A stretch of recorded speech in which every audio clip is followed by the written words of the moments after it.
Hi there guys, we're going to be going over Landon Pavan sled here in the beautiful British Columbia. Just going to go over kind of what he runs for bars, shocks, rails, the gear he wears.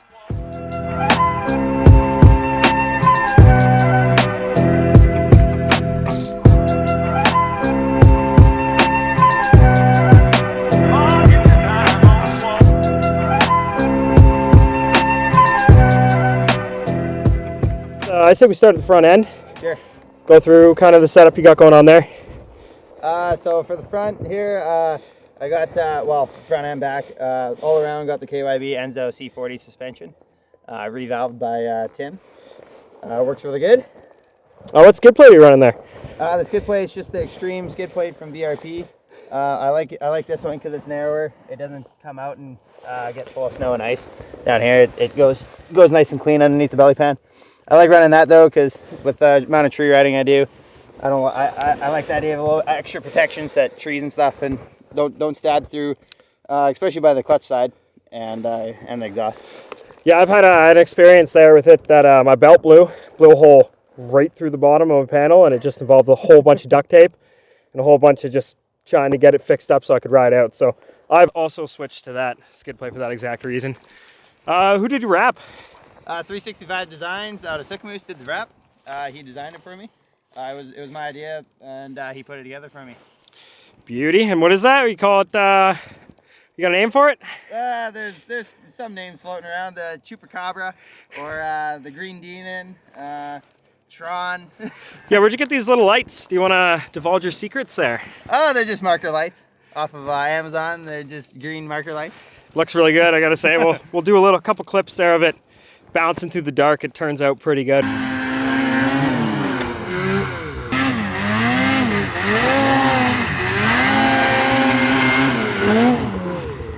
right, so moving to the back here, what are you running on your running boards?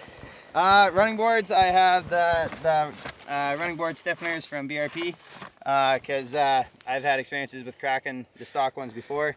And then I run these grip plates on the side of the tunnel.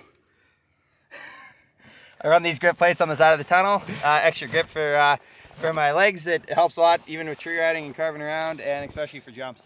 Doing backflips, what do you feel about stirrups? I got recommended not to put stirrups on my sled, so I'm gonna continue to use those. You think you can pull it off like that?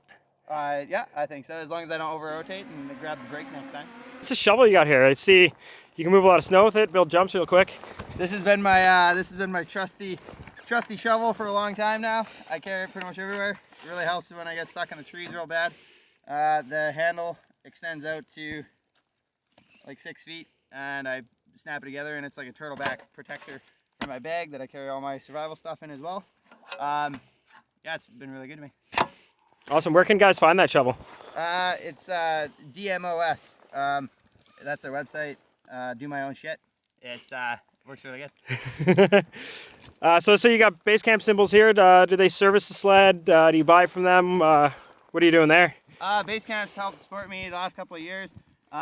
They help out with parts and service, and they pretty much always keep me on the snow as best as they can. So your gear. So you got some 509 gear. Got yourself a nice 509 helmet there. Yep, 509 Ignite goggles as well. Those things are amazing. Worth. One of the best things I've ever bought for sledding, I think. Worth every penny. Yeah. Greatest thing I've ever bought, hands down. That's right.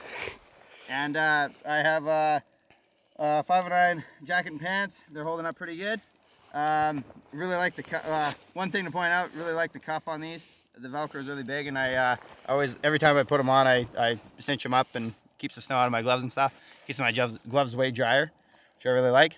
Thought I'd point that out. And then for my backpack, it's the Highmark by Snow Pulse Guide Edition. It's got a pretty big storage. Put whatever I need in there, and there's little compartments in there as well that are really nice. Looks pretty heavy. Why don't you run gloves with the snow skirts on them? I like being able to put my the cuff of the jacket over the gloves, and generally the ones with the skirts are thicker insulated, and I like being able to feel the handlebars of the sled and be in control as much as I can. Oh yeah, grips and bars, the cockpit of the machine. What do we got going on here? So I'm running Astra Off-Road Mission Control 1-inch rise bars on this sled, and the Skidoo Performance grips with the waffle underneath. Which, to be honest, you can't beat. Anyone that's not running them should be running them. Yeah, they work really well. Skidoo killed it on that. And then for the brake reservoir guard, it's Kyber 1, Kyber. And this is pretty sweet. It comes with this little flip out lever thing to lock the park brake. Which is nice for anyone that has broken that. I have. Yeah, I've broken the long Skidoo one several times. And then running Kyber's 65 millimeter risers. They work really well for when I'm on the sled. I've always liked the motocross position where your knees are bent, back straight, and your head's over the bars. And this handlebar height on this sled feels perfect for me. That's something I just changed to. I started with a 4 this year. Had to listen to him every day about how it's too tall. Went to a 3, ran that for what, a week? Yeah. Got sick of that, went to a 2-inch, and to be honest, it's something I never thought that it would make me so much more comfortable in the trees, and just being able to get the sled into the positions that like you wouldn't be able to do with the higher bar because you'd be hitting yourself in the chest, or you just be having issues just because the bar is so high. Once you drop it down low, you can really get over the sled and just get mean and aggressive with it, and it's awesome. Especially with this 146 when it likes having the skis up in there a lot, and I still like doing the steep climbs through the trees and stuff, and so lots of times going up through the trees and I need more weight on the front end, I'll actually I'll spread my legs so that I can get my knees even closer up and right over the front of the slides. Yeah, you don't have the problem with the bars being up so high you can't get over. Like, yeah. I've had my helmet touch definitely the hood or the glove box of my sled, just trying to get over it, keep it down. Yeah. All right, we'll move our way to the back here. I gotta say that red Kyber stuff looks just fantastic. What are you running for skid? And I guess we already know the shocks in there. Well, since we just talked about Kyber, I got the Kyber scratcher catchers here. They won't just snap off like the plastic ones. And once again, they look real nice. Yeah, they got some bling to them. And then the rails are from Ice Age. They're the Ice Age Bomber rails. Ice Age rail stiffeners as well. I'm pretty sure they would never bend even without those, but that's just extra reinsurance. And then for the rear suspension, it's the same C40 Enzo revalve shocks. Real stiff. Put some weight on that back bumper. This is what helps you climb. If it doesn't move, you go up. It's an awesome setup. I really love the sled. I've taken it out a couple times, and for me, it's changed my mind about riding a 154. I'm definitely going to be switching to a 146 next year, just because the way you have this set up and just booting it around and watching you do the things on it. Yeah, and so far, this sled has been this is my favorite sled that I've ever owned or put together. One other thing, there's the Ice Age 4-wheel kit. It gets rid of the weak point. Like once the rails are really stiff and those are pretty much indestructible.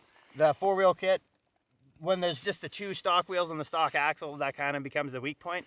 So the 4-wheel kit, it ensures that you can land on all these big jumps and drops and even tree riding, hitting trees or wheeling over stuff.